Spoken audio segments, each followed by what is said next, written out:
In 1864, the grand edifice of the Trans-Allegheny Lunatic Asylum rose against the backdrop of West Virginia's undulating hills. Designed to be a haven for the mentally ill, this sprawling structure was built with the best intentions. Yet, beneath its promising inception, the foundation was laid for a saga of darkness and misery that would span over a century.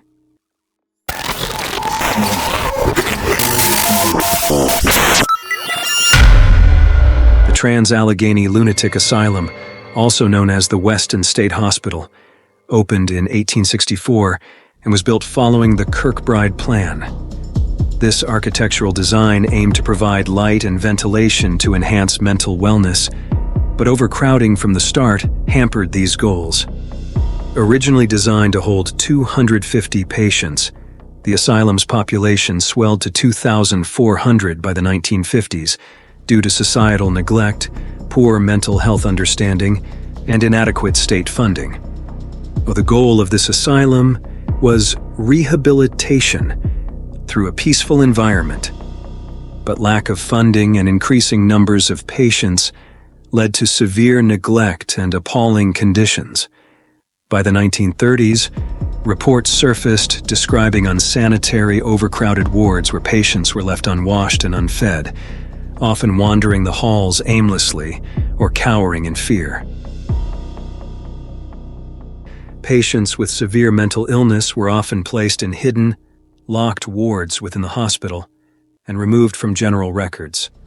Known as the Forgotten Ward, these rooms were where the most disturbed and uncontrollable patients were sent, disappearing from daily logs.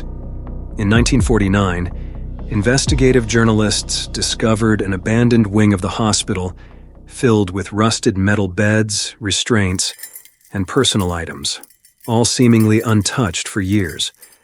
The walls has sad tales to tell, and ghostly visitations probably stand as testimony to suffering.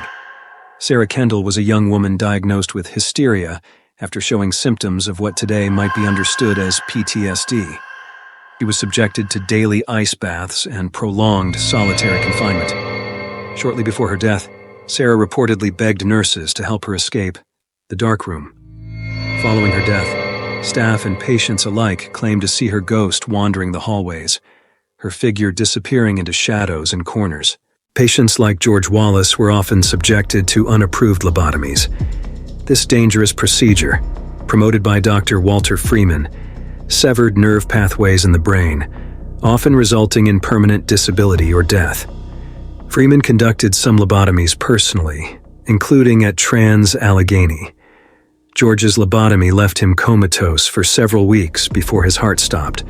According to historical records, Dr. Freeman performed nearly 4,000 lobotomies across various institutions, including at Trans-Allegheny, often without anesthesia and with rudimentary instruments, including an ice pick. His practices were later widely condemned and discredited, though many patients did not survive to see the procedure banned. Insulin coma therapy, another experimental treatment, involved injecting patients with large doses of insulin to induce comas, thought to reset their minds. Emily Thompson, a 22-year-old diagnosed with schizophrenia, was subjected to this therapy over a dozen times. She suffered irreversible brain damage and later died of cardiac arrest, a known complication of insulin shock. Hearsay or not, records mention that Emily's final words were pleased for them to stop the darkness. Since then, multiple visitors and staff have reported hearing faint screams from her former ward. Those who linger near her old room speak of an icy chill and feelings of intense sadness. Patients like Mary Robbins, diagnosed with melancholia, severe depression, were forced to work in the asylum's kitchen and gardens, sometimes for 10 hours a day, unpaid. Those who resisted or showed signs of distress were restrained with chains or left in small isolation cells for days. There were 2 secret autopsies in hidden rooms. Forced labor was common in asylums across the U.S., often justified as a form of therapeutic occupation. At Trans-Allegheny, men and women both were put to work, performing physically demanding tasks with no regard for their mental or physical condition. Rumors persist about a basement wing used for unofficial autopsies and experimentation. Records indicate that some patients who disappeared were in fact autopsied without family permission, and some even had organs removed post-mortem for research purposes. In the late 1940s, a whistleblower claimed to have found dozens of preserved brains stored in jars. In fact, paranormal investigators report that in the basement, where unauthorized autopsies took place, faint surgical clattering and murmuring voices can be heard at night. Whispers spread among the patients about a journal that chronicled the unspoken horrors within these walls, known only as the Red Book. According to legend, the Red Book was passed secretly between patients, each adding their own accounts of abuses suffered at the hands of doctors and staff. It documented unauthorized treatments, harsh punishments, and stories of restraint and confinement. It said that patients risked severe punishment just to write in it, using whatever materials they could find. Bits of coal, ink made from smashed berries, and even blood. Entries spoke of brutal beatings, unauthorized procedures, and names of specific doctors who conducted unethical treatments. According to possible authentic detail, some staff records uncovered after the asylum's closure mentioned the mysterious diary. While its physical existence has never been confirmed, ex-patients who survived Trans-Allegheny spoke of the Red Book in testimonies and memoirs. Their accounts were chillingly consistent, painting a picture of a place where suffering went unchallenged and documentation of it had to be hidden. In one of the asylum's most haunting stories, a small group of patients, fed up with the conditions, decided to take a stand. They called it the Silent Protest, and it would go down in the history of Trans-Allegheny as an act of desperate bravery. In the early 1950s, a group of patients, mostly those confined to the unseen ward, where severely disturbed individuals were hidden away, plotted an uprising of sorts. Unable to communicate with the outside world, they took the only power they had left: silence. For days, the group collectively refused to eat or perform forced labor, and they stopped responding to staff commands altogether. The protests unraveling. Staff retaliated swiftly and ruthlessly. Those participating in the silent protest were dragged into isolation cells, and 3 of the patients involved were later found dead under mysterious circumstances. Official records listed their cause of death as natural causes, but rumors among the remaining patients suggested that the asylum's administrators had seen to it that these troublemakers would be silenced permanently. There was one patient who nearly succeeded in breaking free. Her name was Clara Williams, a woman with a calm determination and a spirit of iron, but the asylum was not ready to let her go. Clara Williams was a 29-year-old woman diagnosed with melancholia, a condition now recognized as depression. Her file shows that she was institutionalized due to an inability to cope with daily life following a family tragedy. Despite her despair, Clara maintained a strong resolve and spent years meticulously planning her escape. She managed to loosen a small window grate, and on a moonless night she slipped through and ran towards the main gates. Clara's freedom lasted only a few minutes. Guards found her just yards from the gates and brought her back in restraints. Her punishment was swift and severe. She was placed in a straitjacket and confined to the basement. Within days, Clara succumbed to dehydration and shock. Her record simply read, "Deceased natural causes."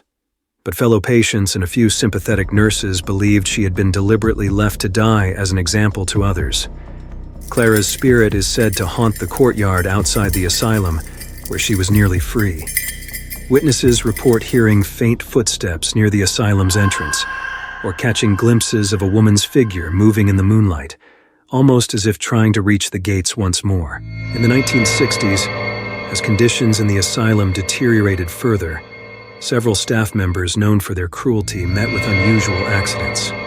One nurse, infamous for forcibly administering insulin shock therapy, fell down a flight of stairs and suffered a fractured skull.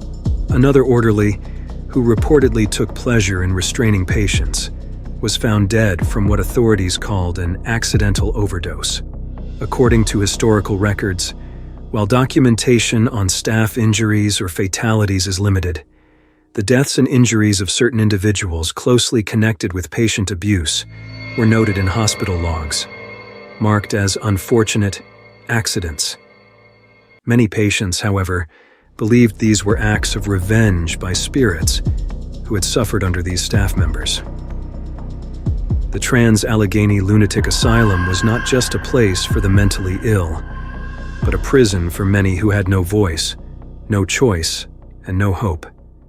Their acts of defiance may have been silenced, but their spirits refused to be forgotten. And perhaps, somewhere in these darkened halls, they still seek the justice that was so cruelly denied to them in life.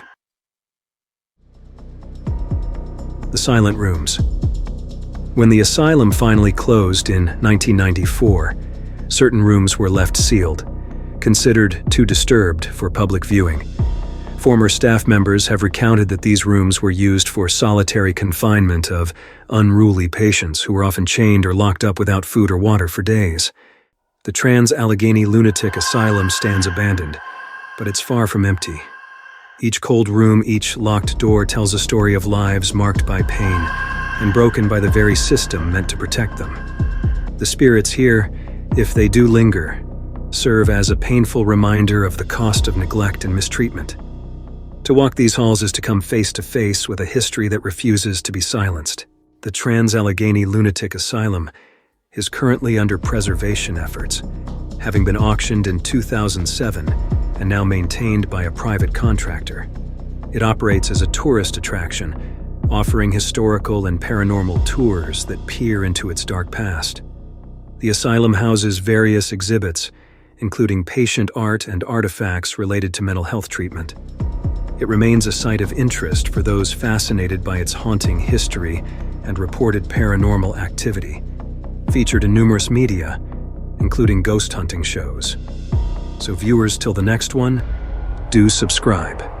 Stay safe and stay curious.